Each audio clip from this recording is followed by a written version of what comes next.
Kułacy z całej Polski Ludowej zjechali się do stolicy i budują wesołe miasteczko. Taka informacja obiegła całą Polskę Ludową. Rolnicze protesty nie dziwią jednak nikogo.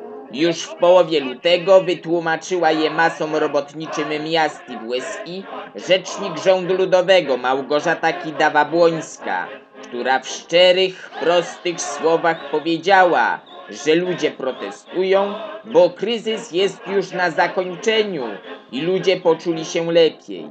Tak właśnie jest.